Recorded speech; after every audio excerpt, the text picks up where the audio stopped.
Look, our kid is so adorable. Looks just like me, huh? We've got another one on the way too. Look at my wife. You can tell she's expecting, right?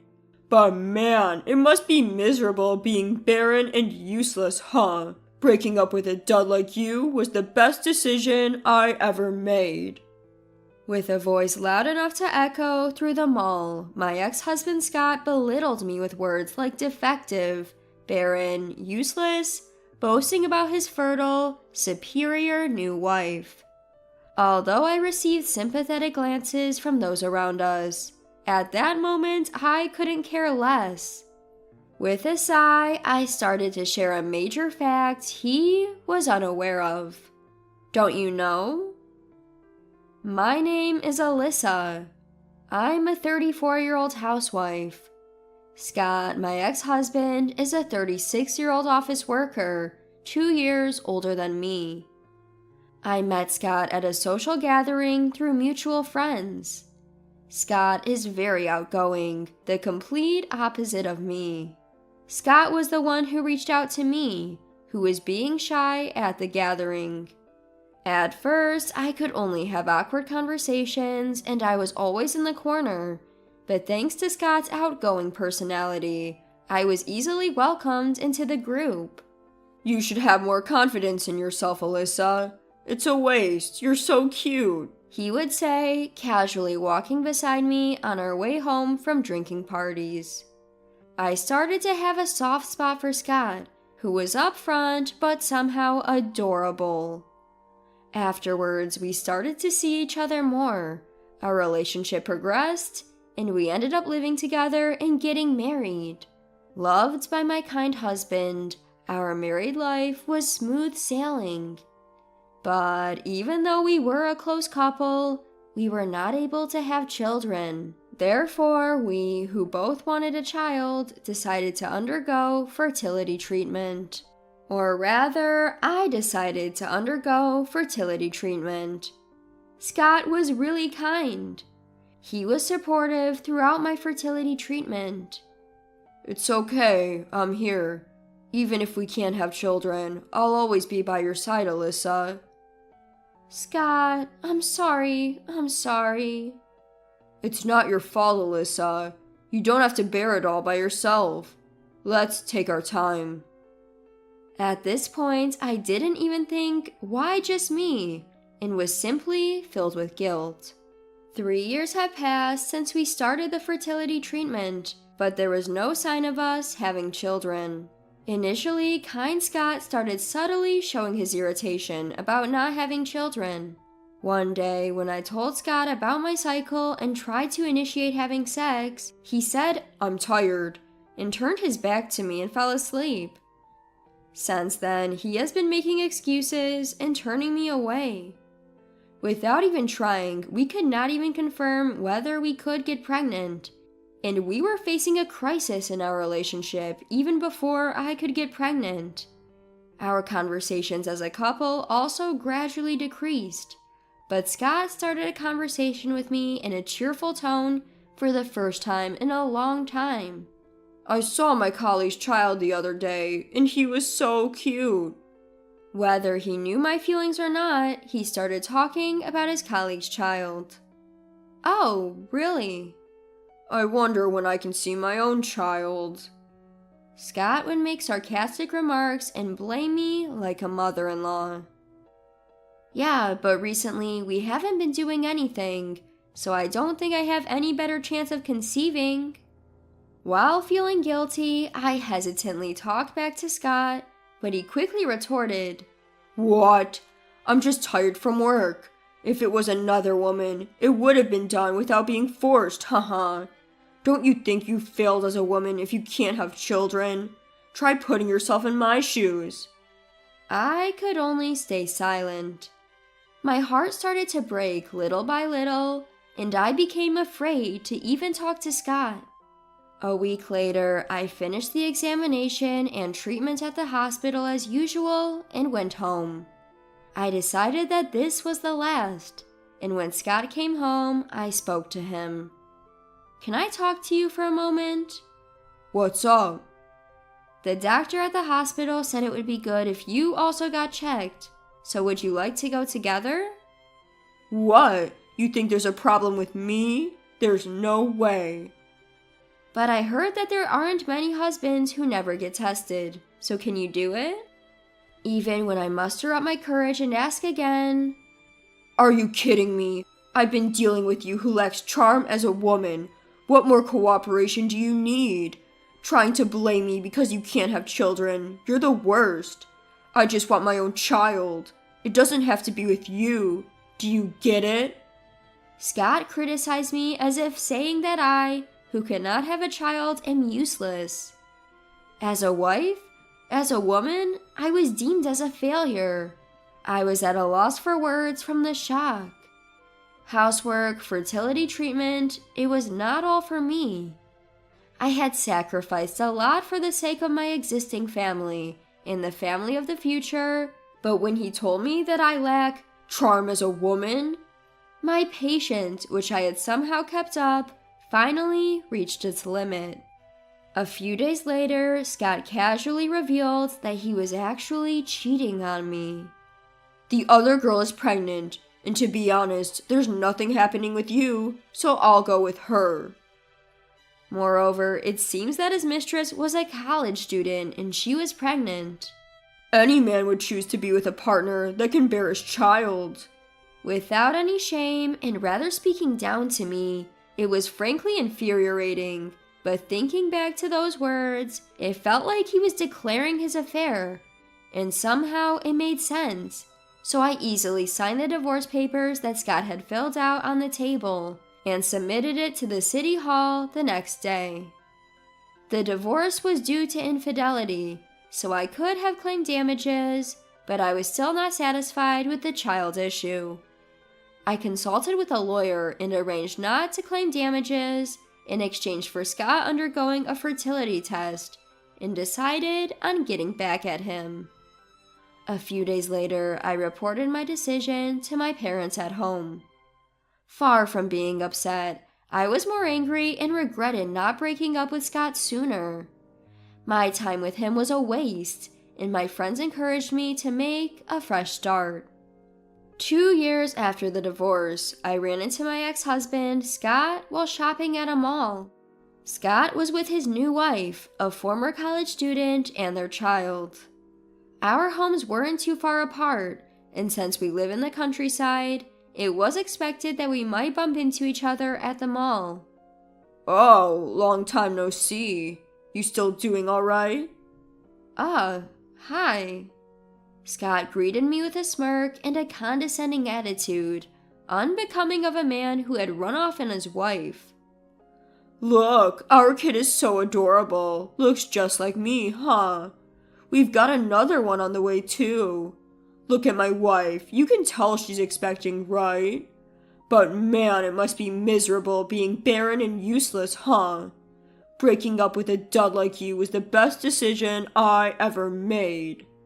Scott proudly bragged about his fertile wife and loudly insulted me, calling me defective, childless, and a failure. His voice echoed throughout the mall. Despite the sympathetic looks from those around us, I didn't care. As I let out a sigh, I began to reveal a critical fact to my ex-husband, as a form of revenge.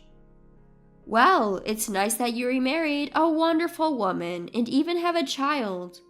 Your wife may be competent, but what about you, sir? What? What are you talking about?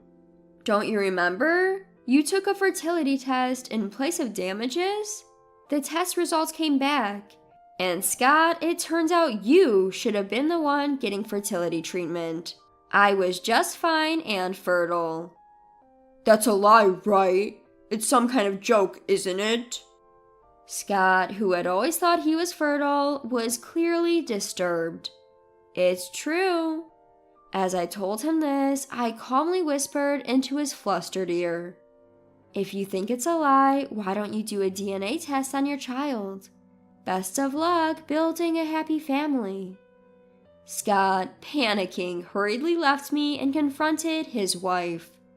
From a distance, I heard him yelling, You deceived me. And such, but I didn't want to cause more of a scene, so I waved my hand and left the place.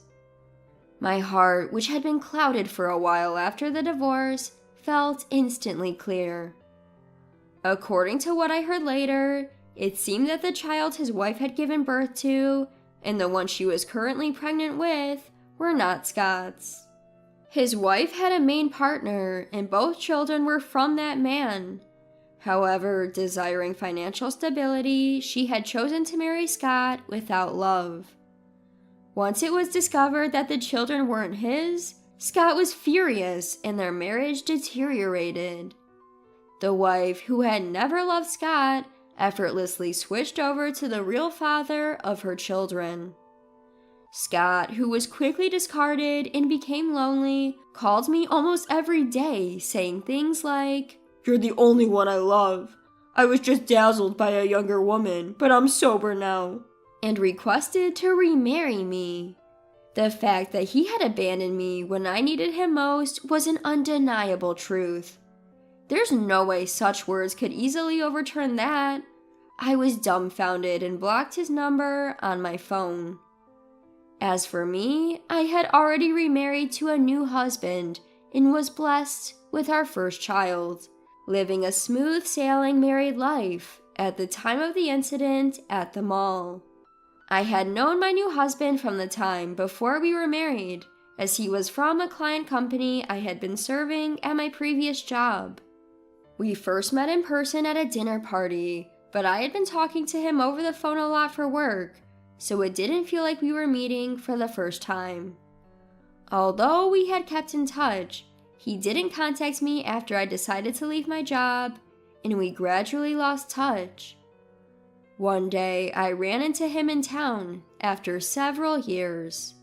He confessed that he had feelings for me when he heard that I was getting married, but didn't say anything. Over time, as we began to meet, I found myself attracted to him, and it didn't take long for us to get married. He accepted everything about me, even all the events that had happened during my previous marriage, saying, "You can tell me everything. It's okay." And before we got married, he even came to the hospital with me to take a fertility test. I felt an unprecedented amount of love from him for doing this to make me feel comfortable. I'm truly happy to have been blessed with my first child in life, with a husband who cares for me so much. A few years later, Scott, who had lost contact with me and was still unable to give up, started to hang around my area. Just as I was about to take our child, who had just started walking, out to the park, I spotted Scott. No way. He was dumbfounded at the sight of our child. Despite all the times I had told him, Scott, refusing to accept his infertility, was still under the impression that I was the infertile one. Starting from the next day, whenever he saw us, he began to argue that we were not infertile after all. That child is ours, born before we divorced. Of course, there's no way that could be true. Considering the child's age, he is undoubtedly the child I had with my new husband. Until now, I had been ignoring Scott, as we didn't have any direct contact, but since he started confronting us, I was honestly at a loss about what to do. My husband then said, "This child is ours, genuinely. I had a DNA test done because you kept stalking us. Here's the proof, so please stay away from our house." And he held out the results to Scott, driving him away. I felt guilty for causing trouble to my family because Scott had nothing to do with my current family. But after driving Scott away, my husband silently held me and our child tight. There were no words, but that alone was enough.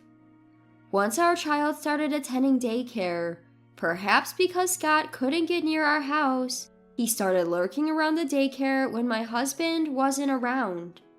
I was alert, but with the help of the Parents Association and the daycare, we managed to get through it for a while. However, when Scott finally forced his way into the daycare, we immediately reported him, as this act endangered the children, and Scott was taken into police custody. The responding police restrained Scott with practiced ease, but he kept on shouting his unfounded lie. "That's my child! What's wrong with visiting my own child? Let me go!" Causing confusion around him. Unfortunately, Scott's boss also had a child attending the same daycare as mine, so naturally, this incident became known to him. Since then, Scott was completely ignored at work. He was given no work and just idly spent his days. Despite this, in an attempt to remain at the company, he kept making desperate, unseemly excuses, shouting, "There's no way I'm infertile. I do have my own child." Hearing this, it seems he was eventually let go, as anyone would expect. Scott, who had no workplace to go to and no family to return to, went back to his parents' house and lived quietly.